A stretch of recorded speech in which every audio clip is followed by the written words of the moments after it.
cu toții. Deci haideți să deschidem Sfânta Scriptură la Evanghelia lui Ioan. Evanghelia lui Ioan, capitolul 19. Vom citi de la versetul 28 la versetul 37. 28 la 37.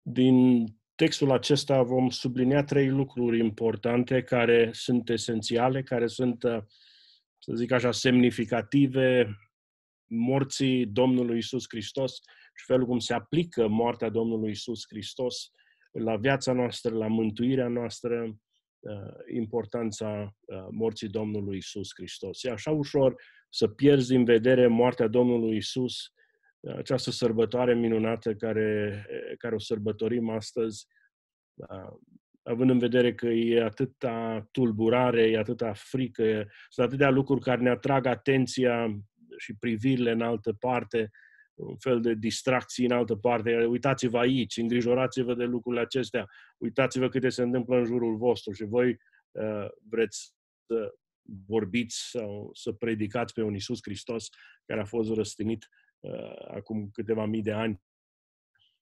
Dragii mei, privirea noastră, gândurile noastre întotdeauna să fie îndreptate spre Domnul Iisus Hristos. El este singurul care poate soluționa problema virusului, problema care se frământă lumea. Trăim într-o lume care nu știe, presupune că sunt puternici în știință, au soluții și rezolvări la probleme, se încred în știința lor, dar de fapt sunt neputincioși în fața lucrurilor care sunt în jurul lor. Ne cheamă și pe noi să ne încredem în știință, să abandonăm Scriptura și ne spune într-un sens, noi suntem oameni de știință și avem rezolvare la toate problemele vieții. Și Domnul trimite un virus mic ca acesta, comparat cu faptul că la vremurile din urmă Dumnezeu va dezlănțui adâncurile și se va răsfrânge asupra lumii o ziua Domnului infinit mai mare și mai groaznică decât ceea ce se întâmplă acum.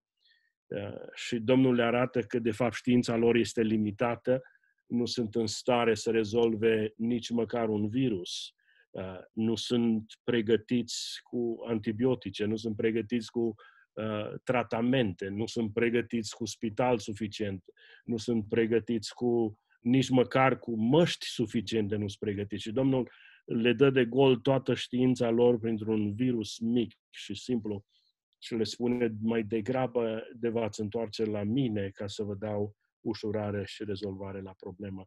Și vedem cu ochii noștri și probabil că în loc să se întoarcă lumea la Domnul, se vor împietri mai tare în vremurile acestea în pregătirea zilei Domnului. Duminica trecută am vorbit din Psalmul 118, care vă aduceți aminte sau ați avut ocazie să ascultați la mesaj. Psalmul 118, în versetul care scrie, aceasta este ziua pe care a făcut-o Domnul, să ne bucurăm și să ne veselim în ea. Spuneam că fiecare zi este ziua Domnului, fiecare zi pentru credincios este ziua care trebuie să-L laude, să se bucure în Domnul.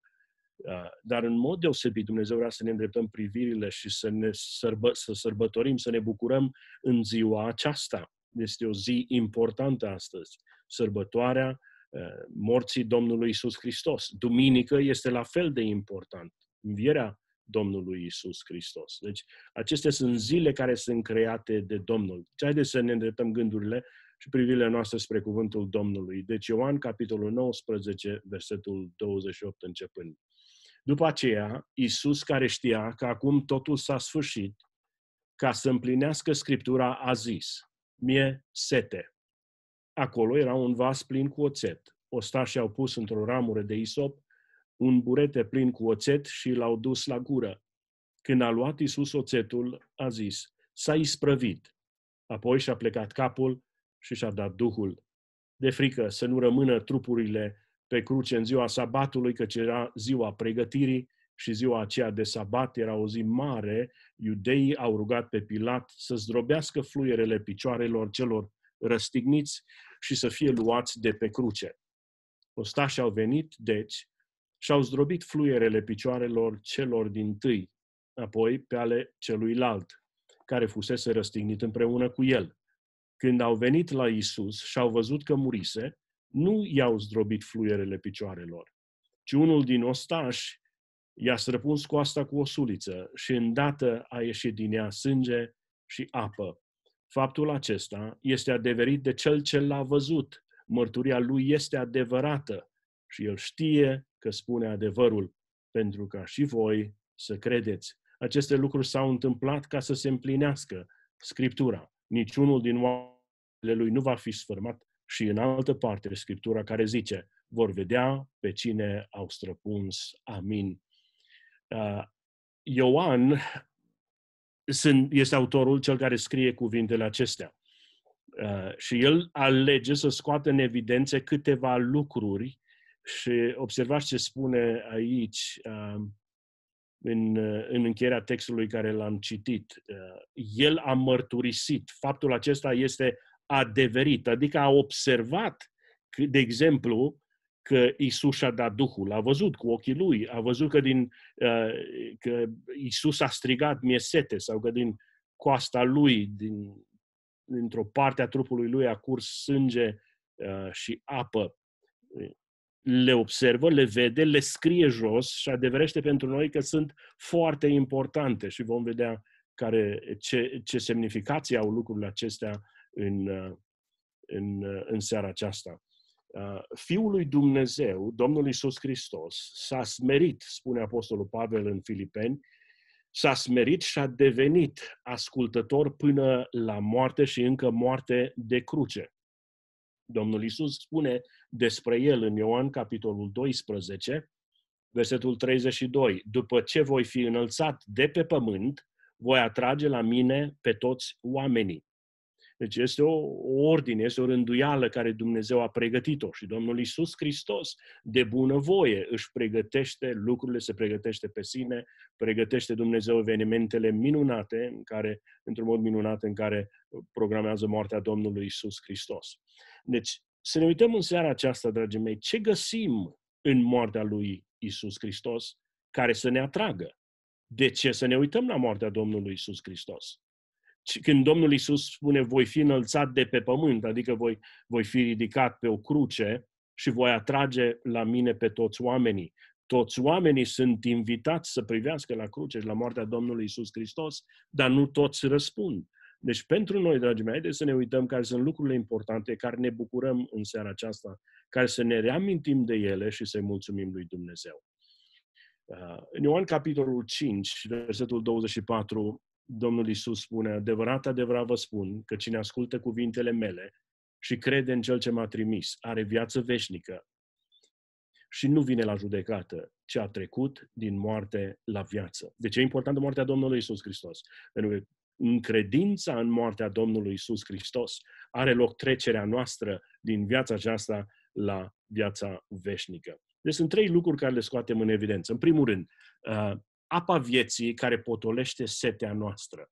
În versetul 28, Domnul Iisus Hristos spune ca unul care știa că acum totul s-a sfârșit, ca să împlinească Scriptura, a zis, mie sete.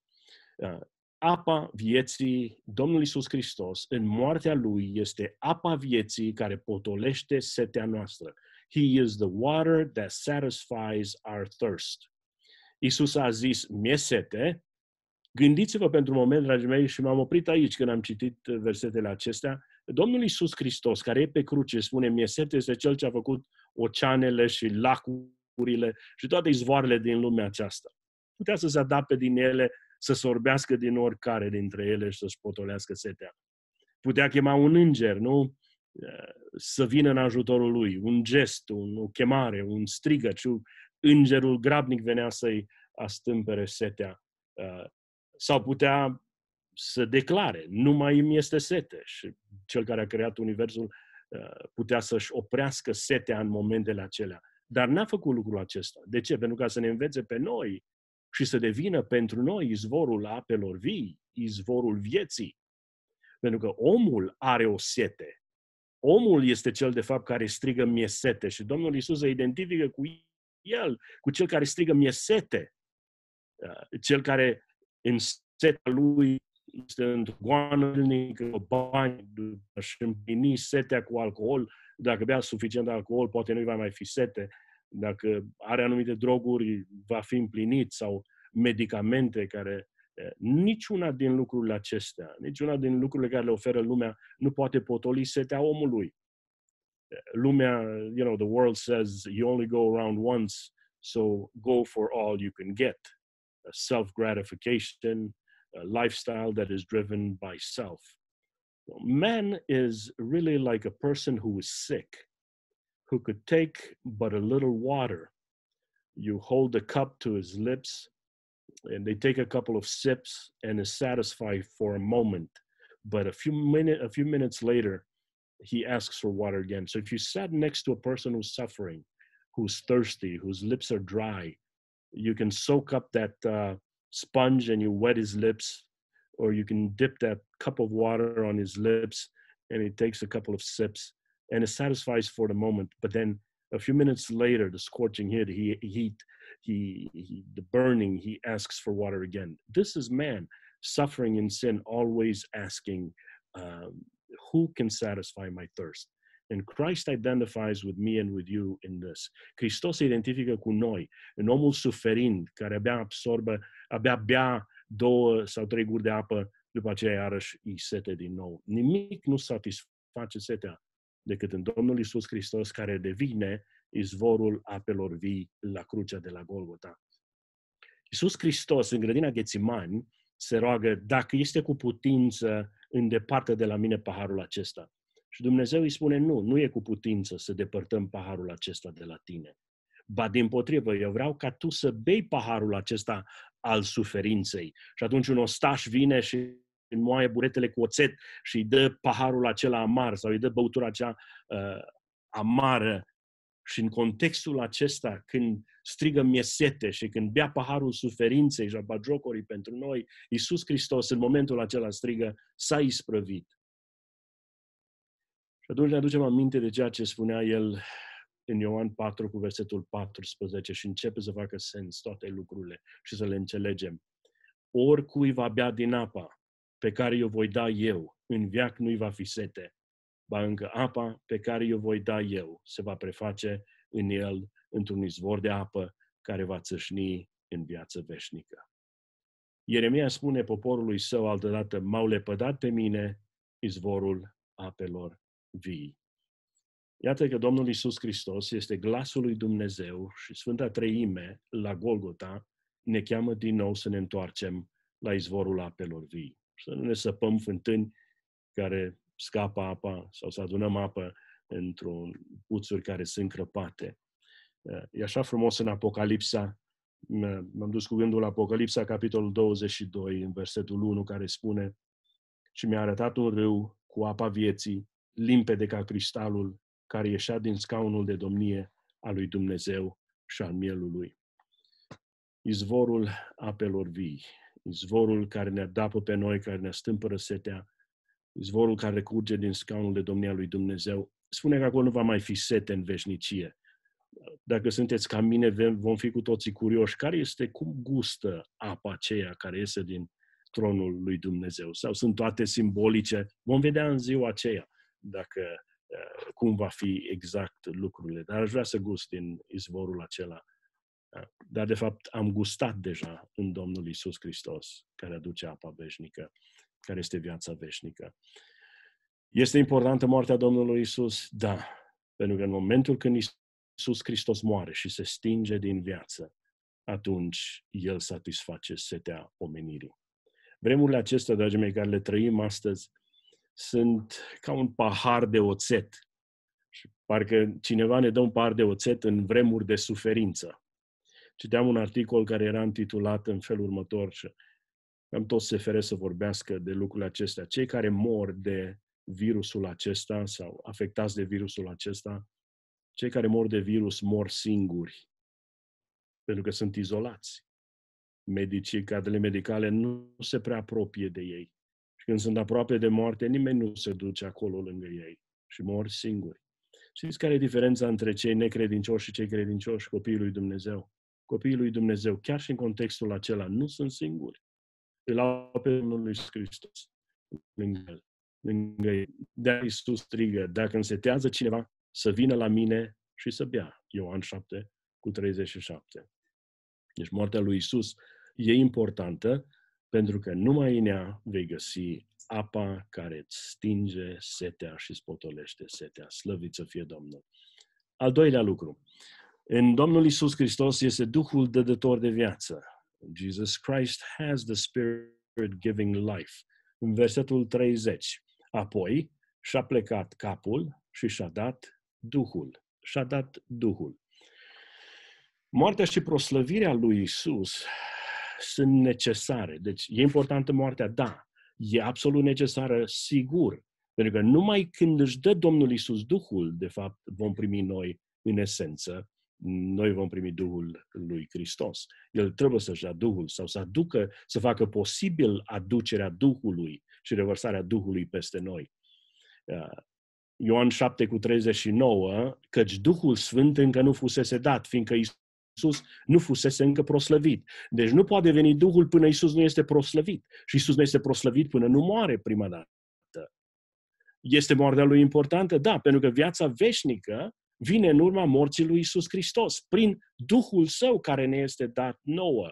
De aceea este scris, spune Apostolul Pavel, omul dintâi, Adam, a fost făcut un suflet viu, al doilea Adam a fost făcut un Duh dădător de viață. Iisus Hristos și-a dat Duhul. Bagea Iisus Hristos a dat Duhul Său.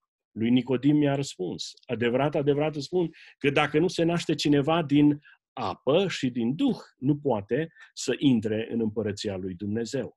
Deci Duhul Sfânt al lui Hristos, Duhul lui Hristos, face regenerarea, face posibil închinarea adevărată, îmi spune cuvântul lui Dumnezeu. Adevărați închinători se vor închina în Duh și în adevăr.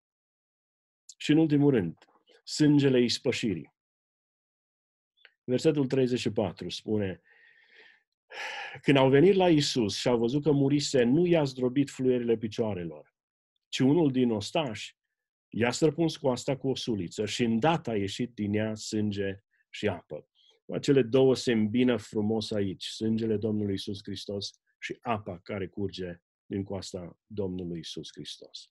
Spre deosebire de cei doi tâlhari, lui Iisus i-a străpuns coasta. Și Ioan, specific, am fost martor, sunt atent la lucrurile acestea și vreau ca să băgați bine de seamă ce iese din coasta lui Iisus. A curs apă și sânge, sau a curs sânge și apă din coasta lui Iisus. Efeseni, Apostolul Pavel spune, în el avem răscumpărare, prin sângele lui, iertarea păcatelor. So the question is again, did Jesus have to die? Absolutely he had to die. Because had he not died, there's no shedding of blood. If there's no shedding of blood, there's no redemption and forgiveness of sins. In his blood we have redemption and forgiveness. You have been purchased not with gold and silver, but with the precious blood of Jesus Christ. In the water, in the blood, first of all, there's the forgiveness of sins. In the water, as we mentioned already, is the cleansiness. There's the purity, preparation, a purification for eternity. The priests had to wash themselves to prepare to go before God. We are baptized and raised to new life for eternal life in Christ. Deci în Hristos, în moartea lui Hristos, trebuie să moară ca să fie vărsare de sânge. Pentru că în sânge este viață și sângele acesta ne aduce nouă răscumpărare și iertare. Și în apa care curge din Domnul Iisus Hristos are semnificația aceasta. Prin apa aceea noi suntem curățiți, spălați, purificați și pregătiți pentru veșnicie. Așa cum altădată se spălau să meargă în prezența Domnului, noi suntem botezați în apă ca să după aceea să înviem, să fim ridicați la viață împreună cu Hristos. Dacă noi am fi toți astăzi în biserică, am bea cu toții din paharul cinei, ca simbol și o amintire a sângelui Domnului Iisus Hristos vărsat la Golgota. Pentru că în el este sângele legământului celui nou, a ispășirii, a iertării și a unirii împreună cu Hristos. Este moartea lui Iisus importantă? absolut, dragii mei, este absolut esențială. Fără ea, setea noastră și goana noastră după împlinire nu o vom găsi niciodată. Dar cel care bea din izvorul apelor vii este satisfăcut, este mulțumit și împlinit. Și aici nu mai are nevoie de nimic în lumea aceasta. Iisus Hristos este de ajuns și aici și în veșnicie. Dacă l-ai pe Domnul Iisus Hristos, Duhul lui, Duhul Sfânt, este cel care te regenerează. Dacă crezi în El, Duhul lui te regenerează. Și în ultimul rând, moartea lui Iisus Hristos e importantă pentru că are vărsare de sânge în care avem noi spălarea și iertarea păcatelor, ispășirea păcatelor noastre. Avem o cântare și cred că o cunoașteți. Curățit ești de păcat și înnoit prin sângele sfânt al lui Iisus. Ești născut din nou, de patim mântuit prin sfânt sângele al lui Iisus. După 60 de ani, după ce apostolul Ioan, evanghelistul vede pe Domnul Iisus Hristos străpuns și apa și sângele și Duhul care este dat, scrie în 1 Ioan, capitolul 5, versetul 7 și versetul 8 și versetul 9. Fiți foarte atenți. Cei trei sunt care mărturisesc în cer, Tatăl, Cuvântul și Duhul Sfânt. Și aceștia trei una sunt. Și trei sunt care mărturisesc pe pământ. Duhul, apa și sângele. Și acestea trei sunt una în mărturisirea lor. Dacă primim mărturisirea oamenilor, adică dacă credem pe oameni când spune ceva, cu cât mai mult trebuie să credem mărturisirea lui Dumnezeu este mai mare și mărturisirea lui Dumnezeu este mărturisirea pe care a făcut-o El despre Fiul Său. Cine crede în Fiul lui Dumnezeu are mărturisirea aceasta în El. După 60 de ani, Apostol Ioan din nou ne aduce aminte. Sunt trei lucruri esențiale care face moartea lui Iisus Hristos absolut importantă. Este apa, sângele și Duhul, care sunt parte din mântuirea noastră. Aceasta este ziua care Domnul a făcut-o. Să ne bucurăm și să ne veselim în ea. Da, dragii mei, nu virusul, nu rezolvările care le aduc spitalele sau medicina e soluția noastră. Este ziua morții și a învierii Domnului Iisus Hristos. Știți de ce nu vom fi noi judecați în ziua mare a Domnului cea groaznică? Pentru că la moartea Domnului Iisus Hristos a avut loc evenimente apocaliptice. Spune că soarele s-a întunecat, întunericul s-a lăsat peste toată țara, a fost cutremure de pământ, mormintele s-au deschis și mulți au înviat. Evenimente apocaliptice a căzut asupra Domnului Iisus Hristos în timp ce moare la Golgota, ca noi să fim scutiți în ziua Domnului, ziua cea mare a Domnului, ca să fim răpiți și luați în prezența Lui, să nu cadă asupra noastră mânia Domnului, pentru că mânia Domnului a căzut asupra Domnului Iisus Hristos și nu va mai cădea asupra noastră în ziua mare a judecății Domnului.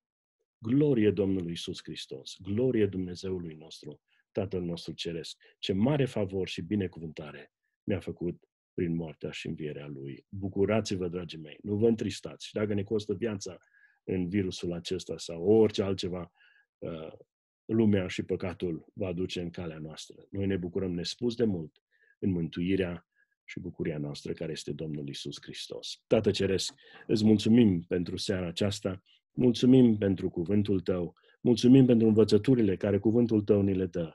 Mulțumim pentru Apostol Ioan care le descrie așa de minunat prin călăuzirea Duhului Tău cel Sfânt. Te rugăm să faci real pentru noi moartea Domnului Iisus Hristos mai real acum ca oricând, mai ales în zilele acestea.